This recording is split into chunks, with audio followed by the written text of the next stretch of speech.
देश के प्रधानमंत्री नरेंद्र मोदी अक्सर कहा करते हैं कि वो चाय वाले हैं। चाय बेचकर उन्होंने गुजारा किया, उनका परिवार चलता था और यही चाय वाला एक दिन प्रधानमंत्री बनता है। लेकिन ये चाय वाला तो प्रधानमंत्री बन गया, लेकिन एक यूपी के फतेहपुर में चाय वाला है जिसका गुनाह सिर्फ इतना था कि उसने समाजवादी पार्टी के मुखिया अखिलेश यादव को चाय पिला दी और यही चाय पिलाना उसके जी का जंजाल बन गया। शासन प्रशासन के अधिकारी उसके वहां छापेमारी करने जैसी पूरी योजना के साथ जाते हैं, सैंपल टेस्ट करते हैं, चेतावनी देते हैं और कई लोग उसके साथ जाकर मारपीट कर रहे हैं। ये वहां हो रहा है जहां भारतीय जनता पार्टी की सरकार है और ये चाय वाला अब बेचारा विवादों में आ गया है और गुनाह सिर्फ इतना कि अखिलेश यादव को चाय पिला दिया। पूरा मामला ये फतेहपुर का है जहां एक साधारण सा युवक है, नाम है आर्यन यादव। उस वक्त सुर्खियों में आता है, वो तो उसकी दिनचर्या डेली थी, वो आता था, चाय बनाता था, अपने पिता के साथ कारोबार करता था, शायद इस सपने के साथ कभी वो भी जीवन में कुछ अच्छा करेगा। उस दिन उसकी जिंदगी बदल गई जिस दिन समाजवादी पार्टी के मुखिया अखिलेश यादव उसकी दुकान पर आकर रुकते हैं और चाय पीते हैं। तस्वीरें सोशल मीडिया पर वायरल हो जाती हैं।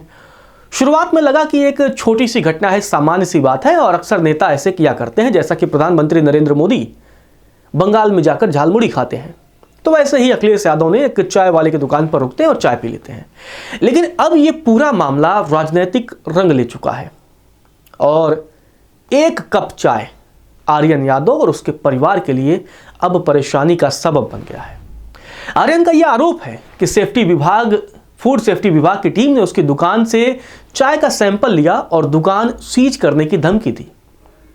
अब क्या सवाल यहां बड़ा है, क्या ये फूड सेफ्टी वाले हर जगह जाकर, हर गली मोहल्ले और चौराहों पर जाकर चाय वाले की दुकान पर सैंपल लेते हैं या इसलिए सैंपल लेने पहुंच गए कि उसने अखिलेश यादव को चाय पिलाई? सवाल गंभीर है। और ये फूड सेफ्टी टीम वाले जब बड़े पैमाने पर बड़े बड़े होटलों में नकली खाने बनाए जाते हैं, मिलावट मिलाई जाती है, उस वक्त कहां होते हैं और धड़ल्ले से चीजें चल रही हैं। अब इसके बाद घटना यही नहीं रुकती है, कई लोग और पहुंचते हैं जो आर्यन के साथ मारपीट करते हैं। आर्यन यादव की चाय की दुकान, आपको बता दें कि फतेहपुर में सुल्तानपुर घोष थाना क्षेत्र के चौराहे पर ही है। उसका परिवार तकरीबन 35 साल से इसी दुकान के जरिए अपनी रोजी रोटी चला रहा है। ये उसकी पुश्तैनी दुकान हो चुकी है जहां उसके पिता काम किया करते थे, अब आर्यन भी उसी में जुटा हुआ है, एक चाय वाला। आर्यन के परिवार में माता पिता हैं, उसकी एक बहन है। पिता भी चाय की दुकान पर अब हाथ बटाते हैं क्योंकि परिवार के पास कमाई का कोई दूसरा साधन नहीं है। यही वो चाय की दुकान है जिसके जरिए उसके परिवार का पालन पोषण होता है। 22 फरवरी का वो दिन था जब अखिलेश यादव वहां से गुजर रहे थे। वो रुकते हैं और गाड़ी अपनी रुकवाते हैं और उसके बाद से आर्यन की दुकान पर चाय पीते हैं। इसी दौरान वहां किसी ने उसका वीडियो बना लिया और सोशल मीडिया पर जमकर वायरल कर दिया। इसी के बाद से आर्यन अचानक सुर्खियों में आ जाता है, वीडियो वायरल हो जाता है और फिर पूरे घटनाक्रम में इस तरीके की राजनीतिक इन्वॉल्वमेंट, मारपीट और दबंगई, दहशत, हर चीज आर्यन के पीछे घूमने लगती है। आर्यन यादव का अब आरोप है कि पिछले दिनों ही उसकी दुकान पर फूड सेफ्टी विभाग की एक टीम पहुंची थी और चाय पत्ती का सैंपल ले लिया। अब चाय पत्ती तो आर्यन अपने घर में उगाता नहीं है, वो असम के टी बागान से तो लाएगा नहीं, वो वहीं से चाय पत्ती लाएगा जो दुकानों पर बिक रही है। तो अगर वो चाय पत्ती दुकानों पर बिक रही है तो फूड सेफ्टी ने वहां छापेमारी क्यों नहीं की? क्योंकि किसी न किसी दुकान से तो आर्यन ने वो चाय पत्ती ली होगी। और साथ ही यह भी आरोप लगाया कि एल्यूमिनियम के बर्तन में चाय बनाने पर दुकान सील कर दी जाएगी।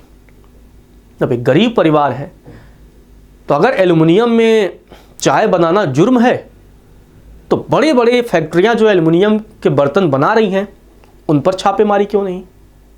जो बड़े बड़े दुकानदार बैठे हैं, मठाधीश बैठे हैं जो एल्यूमिनियम के बर्तन बेच रहे हैं, फिर उन पर छापेमारी क्यों नहीं?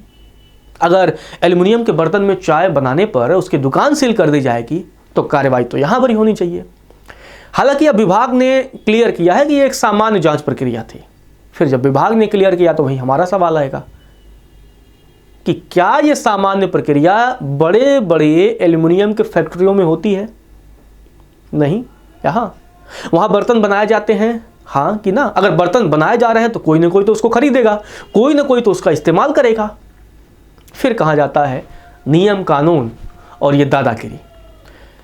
लेकिन अब ये जो कार्रवाई हुई है उसने चर्चाओं को हवा दे दी है। अब आर्यन का कहना है कि भाई इस घटना के बाद से ही कई लोग हैं जो उसे निशाना बना रहे हैं और यहां तक कि कई लोगों ने दुकान पर आकर धमकियां दी कि अखिलेश यादव को चाय क्यों पिलाई। क्यों भाई, अखिलेश यादव कोई पाकिस्तानी है क्या कि वो चाय नहीं पी सकते? आर्यन ने यह भी आरोप लगाया है कि इन लोगों ने उनके और उनके परिवार के साथ मारपीट की है और जो दुकान का उसका गल्ला है वहां से 7500 रुपए लूट भी लिए। अब 7500 रुपए उसके लिए बहुत बड़ी रकम है।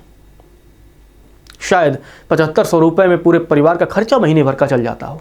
अब आर्यन अपना दर्द बयां कर रहा है और वो कह रहा है कि वो अपनी दुकान छोड़कर कहीं और चला जाएगा। जो परिवार 35 साल तक उस जगह पर काम कर रहा था, उस परिवार के लिए, उस व्यक्ति के लिए इस छोटी सी घटना इतनी मुसीबत बन जाएगी, शायद किसी ने सोचा नहीं होगा।